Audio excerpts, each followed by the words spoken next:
everyone, and welcome to Daily Newspaper Analysis, which is brought to you by LawSikho. So today we have two articles for our discussion. There was no newspaper on Saturday for the Hindu, so we have articles from today's only. So we have one article from the Indian Express today, that is the Indian Green Deal. So this talks about the IGD, that is the Indian Green Deal.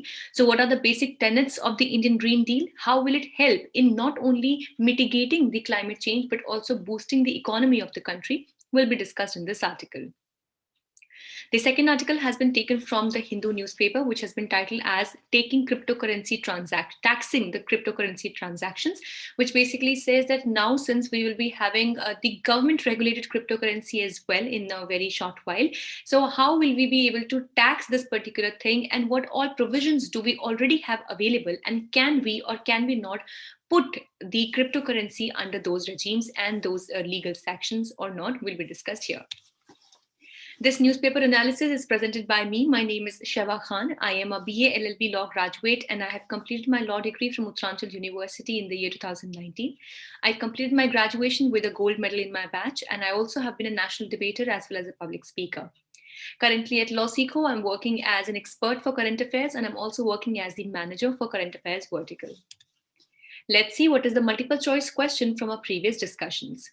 According to the India State of Forest Report 2021, the total forest cover of India is, your options are 23.4%, 26%, 31%, or 21.71%. If you know the answer, do write it down in the comment section below. This is the descriptive question for the day. What do you know about the Indian Green Deal? How can it benefit India's climate change mitigation plan added with economy? So once we are done with the discussion of today's article, I'm sure you'll definitely be able to answer this question very crisply. So let's get started with the first article, which talks about the Indian Green Deal. So the threats of climate change and pollution at the local level are no longer a distant threat for India, as we know that recently when India also participated in the Conference of Parties, that was 26th COP at Glasgow.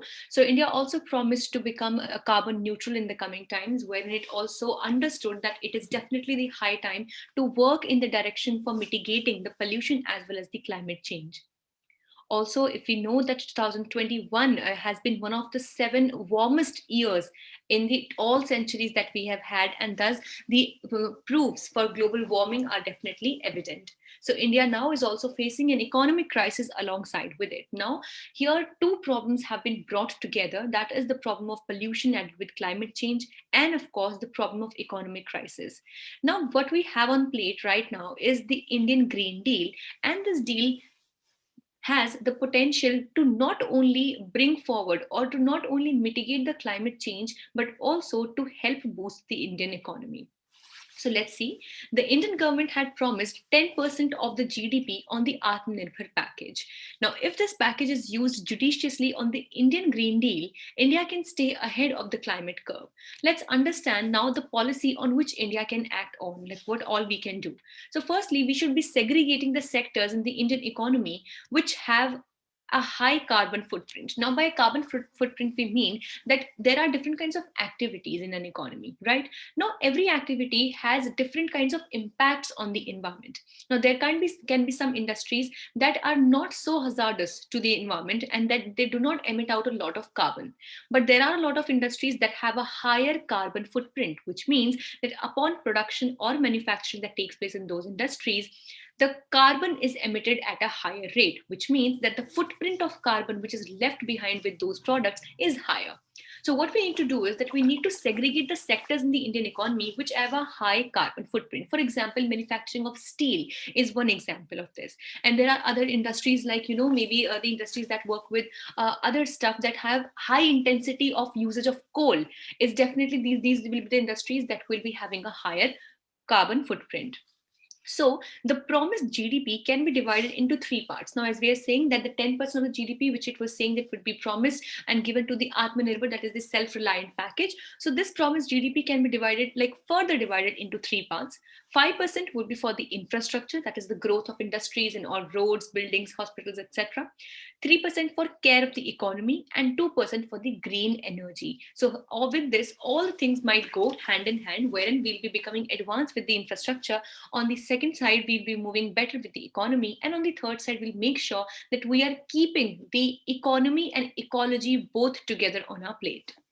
So, according to the Periodic Labour Force Survey May 2019 report, it states that the Indian Green Deal absorbs all of those who are currently unemployed. So, definitely, it can add to the employment levels of the country as well. And according to the PLFS, that is the Periodic Labour Force Survey 2019 May report, it says that if at all the Indian Green Deal, which is taking in account economy with ecology, if it is implemented at the right levels, so it can have the capacity to absorb all who are currently unemployed.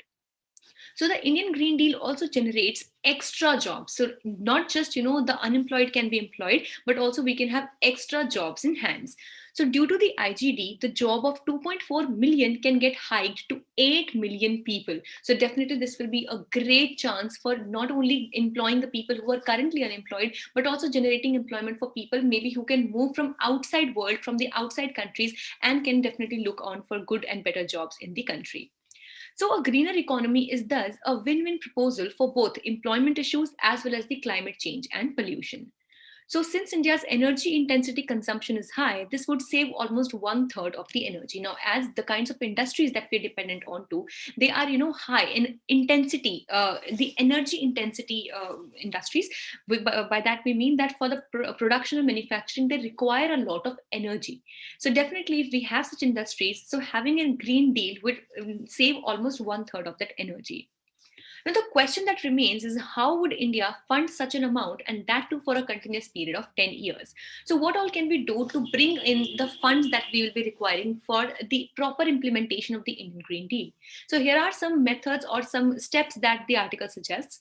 Firstly, it talks about a global just transition package from greatest emitters of the world can be collected along with taxing Indian elite. So it says that what we can do is that, see, there are different countries in the world, their developmental levels are different, their levels of industrialization are also different. For example, USA, China, they definitely have a lot of industries as compared to, let's say, Algeria and South Africa. So definitely these countries that have had a better chance to exploit the nature, and because these countries are one of the largest emitters of the carbon in the world, so these definitely should be checked, and also they should be taxed upon their emission, which we have previously discussed about the global green tax. And apart from that, the elites in India as well, the like similar situation, if we talk about at the national level as well, there are a lot of industrialists that have greater chance of or they have larger industries that definitely contribute more in the carbon emission. So obviously these elites can also be taxed.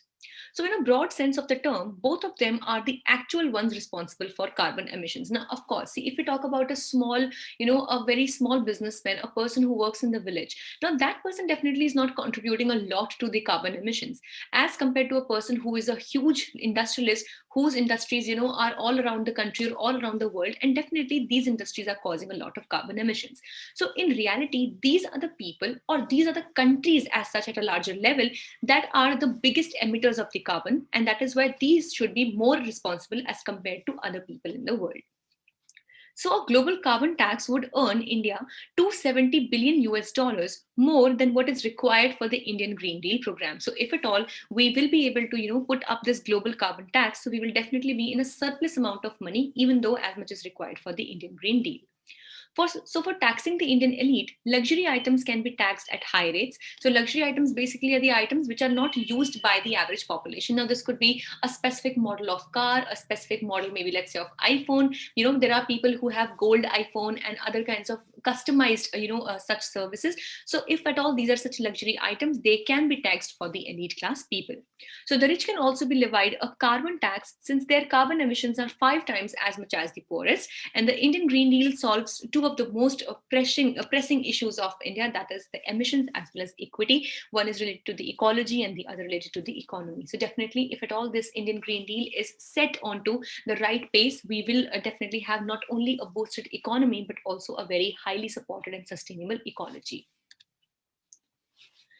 With this, let's discuss the second article for the day, which talks about taxing the cryptocurrency transactions. Now, a liberal estimate suggests that around 10 crore Indians currently have invested in cryptocurrency exceeding a total amount or a value of $10 million, which is definitely huge.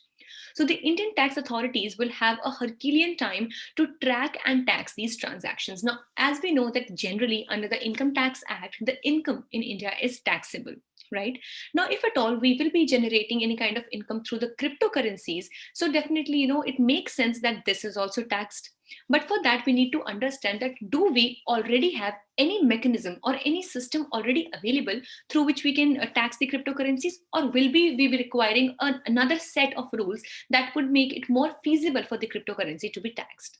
Now, before we begin with, let's understand that what are the different heads of income, which according to the income tax of India, they are, taxable. So upon which the taxes will have to be paid. So, for example, the first one is income from salary. Now, the most simple and the most common one definitely is the income from salary. So, if you're working at one place and your employer is paying you a salary, definitely that salary is taxable if it comes under the slab of Income Tax Act. Secondly, is the income from house property, which means you're getting some kind of rent or something. Third, income from business or profession, if you're doing any kind of a business. Fourth is income from the capital gains. Now, capital gains basically are like if you have a jewelry, like for example you have a lot of gold and you have deposited it into the bank.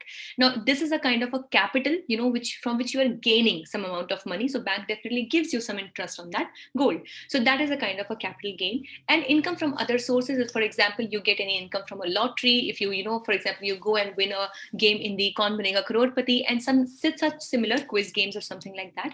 So if at all you are getting any kind of income from such sources, so that would also be taxable. So let's understand that where or under which kind of heads can the cryptocurrency be put into. So the Income Tax Act 1961 casts a wide net which could be used as a means to tax cryptocurrency. So cryptocurrency could be held as a capital asset and it can be made taxable under the heads of capital gains. So if at all one time single time gain you are getting, so that can be put under capital gains. If the taxpayer is frequently trading in cryptocurrency and it is one of his kind of a business, then the same can be labeled as a business income, and so it can be taxed as well. Now, in case it is held that both of these do not fit into the cryptocurrency, Section 56, that was the last one, that is income through the other sources. So what we can do is that we can put cryptocurrency under this slab, which is income from other sources, and then the income tax can be applicable.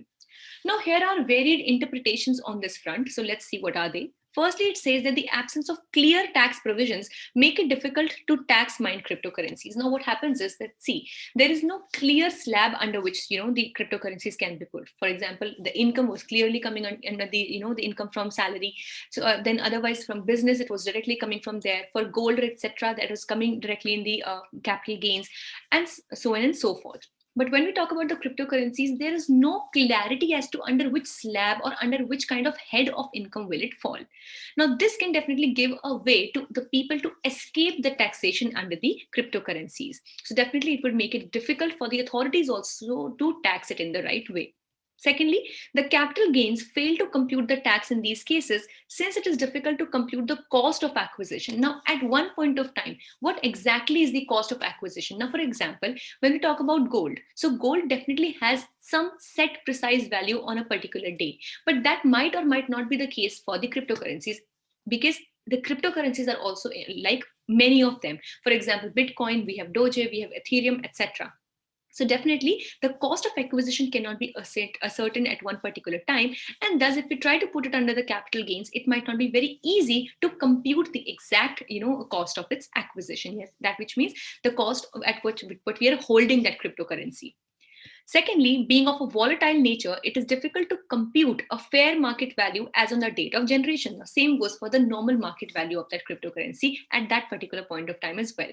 Now, it is very tricky to identify a jurisdiction since the transactions could have been taken place at multiple places and tracking down the same is almost impossible. Now, this will be something like, the base erosion profit shifting process, under which we do not really understand as to where that amount was generated and which country or which area or which jurisdiction will have the exact right to tax that income. So since the transaction can take place from any corner of the world, it might become really very difficult to track down the same and thus put any kind of a tax on that income. Also, the identity of the taxpayer is anonymous. So since they're identified by unique alphanumeric codes and not just names, so definitely it's not like, you can verify their Aadhaar and you will know that where this person belongs to or who this person actually is. So definitely identifying the taxpayer becomes another issue. So lack of any third party scrutiny also makes it immensely hard to track down any activity of tax evasion, because it is so opaque in its nature, because it uses the technology of the